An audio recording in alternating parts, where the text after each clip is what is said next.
أعوذ بالله من الشيطان الرجيم بسم الله الرحمن الرحيم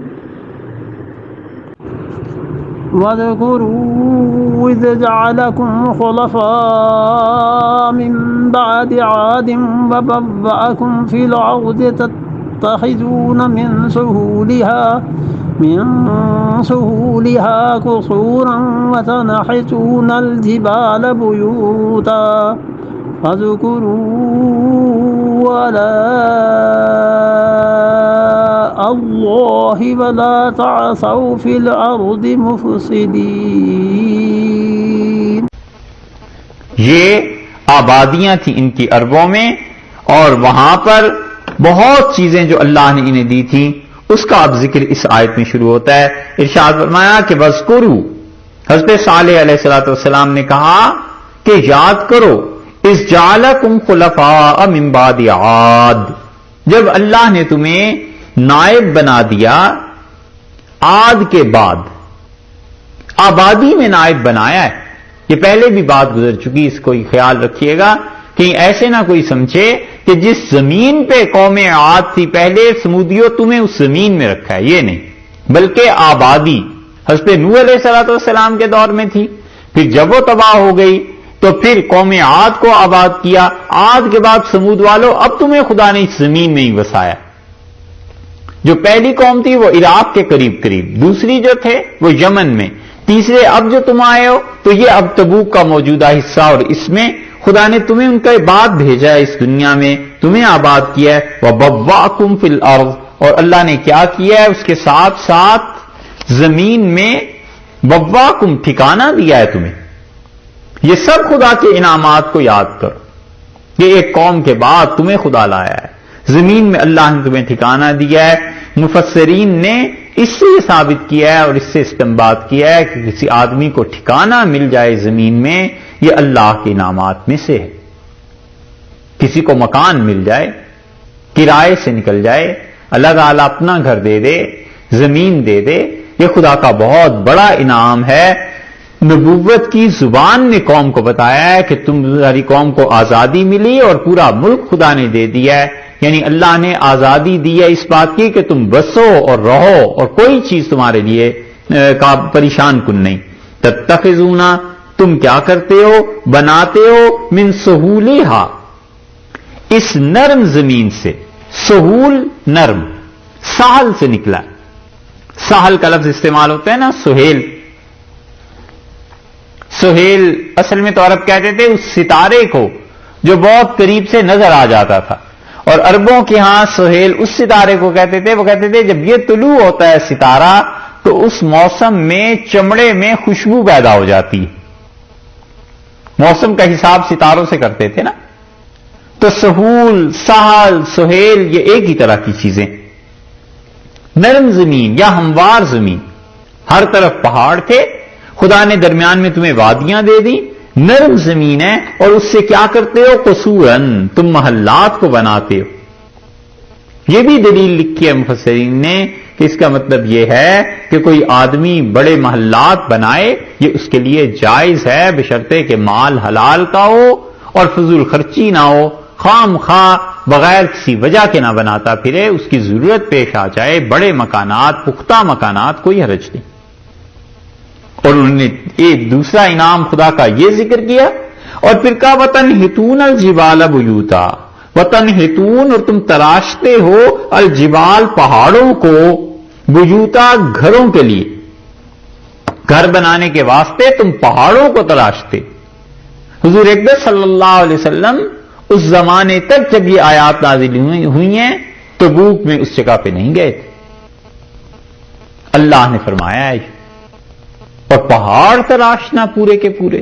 ان کی آپ تصویریں دیکھیں، اس میں حیران ہوتا ہے آدمی کہ کیسی کیسی چیزیں، کتنے کتنے بیڈز بناتے تھے، 600 700 کمرے بنا لیتے تھے پورے پہاڑ کو چیر کے اور اندر سے اسے تراش کے، اور کیا کیا آلات تھے. انہوں نے کہا وَتَنْحِتُونَ الْجِبَالَ بُيُوتًا، اور تم پہاڑوں کو تراشتے ہو، گھر بناتے ہو. فَاذْكُرُوا آلَاءَ اللَّهِ، تو دیکھو اللہ کے ان دنوں کو، اللہ کے اس احسان کو یاد کرو.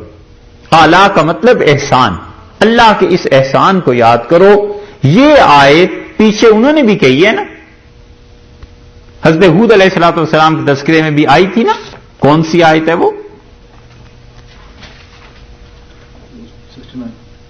69. وہاں بھی آیا ہے کہ فَاذْكُرُوا آلَاءَ اللہ، یاد کرو اللہ کا احسان. یہاں بھی آ گیا ہے کہ کیا یاد کرو؟ اللہ کا احسان. اور اللہ تعالیٰ نے تم پر کیا کیا ہے؟ یہ احسان کیا ہے خدا نے. اب احسان میں کون کون سی چیزیں اس آیت میں آ گئیں؟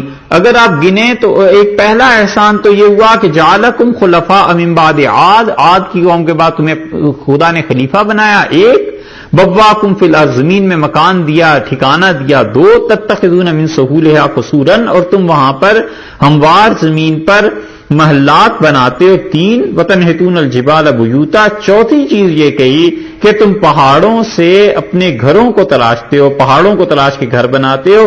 فاذکروا آلاء اللہ، یہ چار احسانات ہیں، یہ خدا کے یاد کرو. اس سے معلوم ہوا کہ وہ جو پہاڑوں کو تراشنا تھا، گھر بنانا تھا، یہ سب خدا کا احسان تھا. ایک بات آپ خود بولیے کہ ان پہاڑوں کو تراشنے کے لیے کیا کسی علم کی ضرورت تھی یا نہیں تھی؟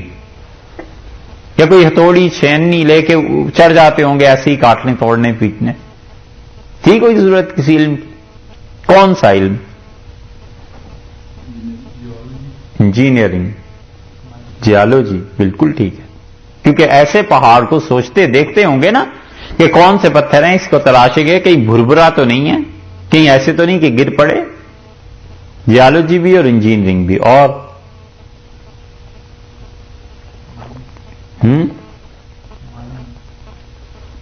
مائننگ کیا کہیں، مشکل ہے کیونکہ تراشتے تھے نا.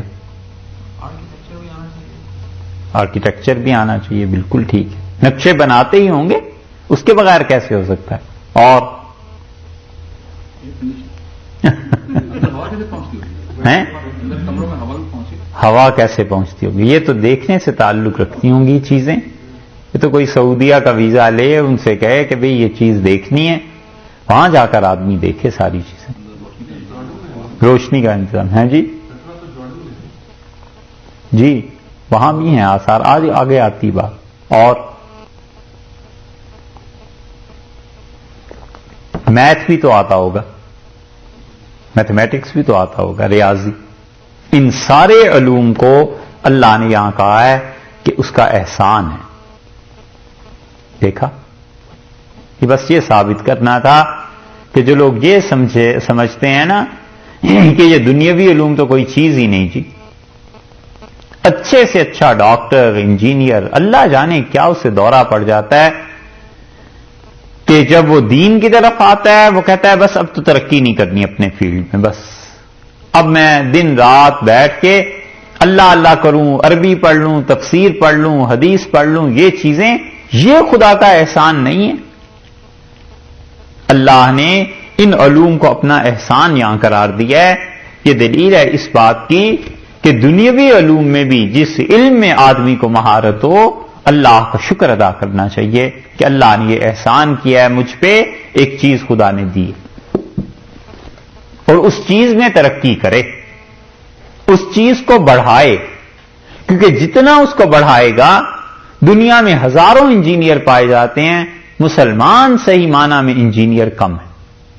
ہزاروں ڈاکٹر ہوں گے لیکن مسلمان ڈاکٹر وہ کم ملے گا. چلتے پھرتے نظر آئے لوگ کہیں کہ یہ مسلمان ہے ڈاکٹر لیکن ہے مسلمان، بہت اچھا ہے. یہ انجینئر ہے، ہوگا لیکن صحیح معنی میں یہ مسلمان ہے. یہ دلیل ہے اس بات کی کہ جو علوم اور فنون ہے دنیاوی، ان میں کمال کوئی حاصل کرے اللہ کے انعامات میں سے.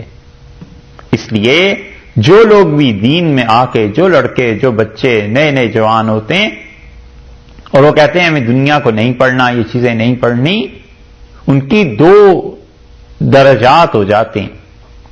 کچھ تو ایسے ہوتے ہیں کہ واقعی وہ ذہین بچے اسلام کو چاہیے، دین کو چاہیے. ہمارے ہاں مدارس میں ایک عرصے سے بس انہی بچوں کو بھیجا جاتا ہے جن میں سے دو میں سے ایک عیب ضرور پایا جاتا ہے، یا یہ عیب پایا جائے گا کہ وہ بچہ ذہین نہیں ہے، پڑھ نہیں سکا، تو جو پڑھ نہیں سکا اسے کہتے ہیں مسجد بھیج دو، حفظ کر لے، نابینا ہے قرآن یاد کر لے گا، ایک یہ عیب، اور یا پھر یہ عیب پایا جاتا ہے کہ ماں باپ سے کھلا نہیں سکتے۔ یہ دو عیب کسی بچے میں نہ ہو، کھاتے پیتے گھرانے کا ہو اور ہو بھی بچہ ذہین، پھر وہ دین پڑھ لے، وہ تو پھر آگ لگ جاتی ہے دنیا میں، پھر تو لوگ حیران ہوتے ہیں کہ سبحان اللہ، علم اس چیز کو کہتے ہیں۔ انور شاہ صاحب رحمت اللہ علیہ جیسا آدمی، وہ کہیں ٹہل رہے تھے تو وہاں ابوالکلام آزاد نے کسی کو بلایا اور کہا تمہیں میں بتاؤں، وہ دیکھو علم ٹہل رہا ہے، یعنی سراپا علم، خاندانی ہو بچہ، کھاتا پیتا، یہ ڈر نہ ہو کہ اگر مسئلہ میں نے صاف بیان کر دیا تو اگلے سال تو امریکہ والوں نے بلانا ہی نہیں، اگلے سال تو اس مسجد والوں نے رکھنا ہی نہیں، مسجد والے کمیٹی اگر ناراض ہو گئی تو اگلے مہینے تنخواہ کہاں سے ملے گی، اس لیے کیا ضرورت پڑی ہے ایسا بھی دین بیان کرنے کی، بس کرنے دو جو کرتے ہیں۔ یہ ایک چیز بچے میں نہ ہو اور دوسرے ہو وہ ذہین، تو پھر اگر ایسے بچے مل جائیں کوئی شبہ نہیں ہے ایک صدی میں یہ امت نہ اٹھ کھڑی، نہیں ملتے۔ ایسے بچے مدارس میں بھیجتے ہیں کہ 7 بیٹے ہو گئے، 8 بچے بچیاں ہو گئیں، تو کہا چلو اس کو دین پڑھا دو، اب اتنوں کو پالے گا کون؟ اور یا پھر اس میں جسمانی طور پہ کوئی نہ کوئی عیب ہوتا ہے، کن ذہن ہوتا ہے، چلو دین پڑھ لے، کون سا دنیا کا کوئی کام اس نے کرنا ہے، اپنے پاؤں پر کھڑا ہو جائے گا۔ اور ذہین بچے وہ ڈاکٹر بن جاتے ہیں، انجینئر بن جاتے ہیں، کمپیوٹر انجینئر اب دنیا میں عام ہو گئے، اس ذہانت کو دیکھیے، فوج میں چلے گئے، دنیاوی عہدوں کے اعتبار سے بہتر آدمی، اور دین میں کوئی۔ یہ ہے ٹریجڈی، اور اس کی وجہ سے لوگ دین کی طرف آتے نہیں، اس لیے یہ مصیبت پڑ گئی ہے، اس کا حل تلاش کرنا چاہیے۔ اور یہ ذہانت اور یہ سب چیزیں خدا کے بہت بڑے احسانات میں سے ہیں، اس کی قدر کرنی چاہیے۔ تو کئی ایک لڑکوں کو دیکھیے آپ، اگر ایسے لڑکے مل جائیں بالکل ابتدائی عمر میں، میٹرک کر لی، 9th 10th تک پہنچ گئے، انہیں دین پڑھائی، بالکل انہیں نکال لینا چاہیے کالج، اسکول، جہاں بھی ہے کہ تم دین پڑھو۔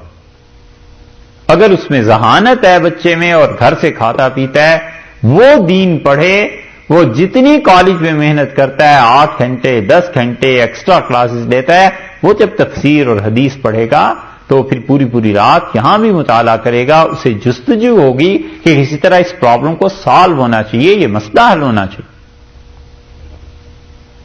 اور جو لوگ بن جاتے ہیں جیسے ڈاکٹر ہے، انجینئر ہے، یہ چیزیں ہیں، انہیں دین کے اس شعبے میں لگانا چاہیے کہ محنت کرو، اپنے شعبے میں بھی محنت کرو۔ معاشرے میں سارے کے سارے مفتی تو نہیں چاہیے، اچھے انجینئر بھی چاہیے، اچھے لوگ بھی چاہیے، ایسے لوگ چاہیے جن پر خدا نے اس اعتبار سے احسان کیا ہو کہ اعتماد ہو کہ ڈاکٹر ہے، اس سے جا کر مشورہ لیں گے تو مسلمان بھی ہے، یہ طب کے بارے میں صحیح چیز بتائے گا، یہ انجینئر ہے، اس کے ذمے اگر کوئی کام لگے گا یہ ٹھیک چیز بتائے گا، یہ پیسہ جو ہوگا اس کے پاس یہ اللہ کے دین کے لیے استعمال ہوگا۔ یہ ہے دوسرا گروہ۔ اور ہمارے ہاں کئی جگہ پر اب افسوسناک منظر یہ دیکھنے میں آتا ہے کہ اچھا خاصا تھا وہ دنیاوی اعتبار سے، جب دین کی طرف آیا تو اس نے سمجھ لیا اب دنیا میں اگر ترقی میں نے کر لی نا تو یہ تو اتنا بڑا گناہ ہو جائے گا کہ بس اس سے تو توبہ خدا نے قبول ہی نہیں کرتی، تو وہ آہستہ آہستہ اپنے فیلڈ میں اپنا انٹرسٹ یوز کر دیتا ہے۔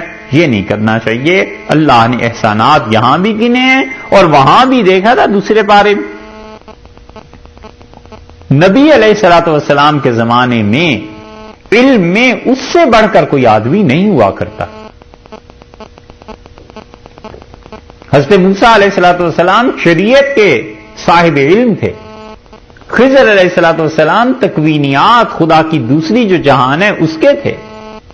حضرت موسیٰ علیہ الصلوۃ والسلام یقیناً خضر سے بلند تھے. وہاں انہوں نے کہا دوسرے پارے میں قوم نے کہ نبی علیہ الصلوۃ والسلام ہم پہ کوئی مقرر کر دیجئے سردار، ہم اللہ کی راہ میں لڑنا چاہتے ہیں. تو جب طالوت مقرر کر دیے گئے، انہوں نے کہا یہ کیسے، یہ تو غریب آدمی ہے. انہوں نے کہا کہ بس پتن فی العلم والجسم، اللہ نے اس کو ترجیح دی ہے علم میں بھی اور جسم میں بھی، دونوں چیزوں میں. تو سوچنے کی بات یہ ہے کہ نبی علیہ الصلوۃ والسلام جب یہ کہیں کہ اسے خدا نے بڑا علم دے دیا ہے، تو اس علم سے نبی سے زیادہ تو کسی کو علم نہیں ہوتا. سب سے صاحب علم تو وہ اپنے زمانے کے وہی ہوتے ہیں. اس علم سے مراد وہاں مفسرین کہتے ہیں کہ جنگ کا علم دے دیا ہے کہ اپنی فوجوں کو کیسے لڑانا ہے، اور یہ قابل تعریف ہے. ٹھیک وہی چیز یہاں بھی ہے. انہوں نے کہا، دونوں نبیوں نے علیہ الصلوۃ والسلام اپنی قوموں سے کہ فاذکروا آلاء اللہ، اللہ کے احسانات کو یاد کرو. یہ کام ہے کرنے کا. دنیاوی علوم میں مہارت، اللہ کی عظمت کو پیش نظر رکھے، اپنے بندہ ہونے کو نہ بھولے، اور اچھائیوں کی، خوبیوں کی نسبت اپنی طرف نہ کرے، نیت صاف رکھے. جس طرح اللہ کی رضا قرآن اور سنت کی محنت سے حاصل ہو جاتی ہے، اللہ تعالیٰ کی ایسی رضا ان لوگوں کو بھی مل جاتی ہے جو لوگ دنیا کے کام کرتے ہیں. ان کی بھی نیتیں ٹھیک ہو جائیں اور ان کی بھی تربیت ہو جائے. اللہ تعالیٰ کو کسی سے کوئی ضد تھوڑا ہی ہے. اور اسی وجہ سے آگے فرمایا کہ وَلَا تَعْثَوْا فِي الْأَرْضِ مُفْسِدِينَ، اور دیکھو زمین میں فساد مت مچاتے پھرو. یہاں پر یہ فرمایا ہے کہ فساد نہ مچاؤ. یہ فساد کون سا تھا، اس پہ محققین تحقیق کریں، پھر پتا چلے کہ یہ فساد یا تو یہ تھا کہ یہ قوموں سے لڑتے ہوں گے، کوئی نہ کوئی چیز تو ہوگی. اور عام طور پہ مفسرین وہی لکھ دیتے ہیں کہ وہ کہتے ہیں کہ فساد کا مطلب ہے کفر نہ کرو. یہی چیز آگے چل کے بھی ایک جگہ آئے گی، وہاں آپ دیکھیے پھر فساد کے معانی کیسے مختلف ہو جاتے ہیں.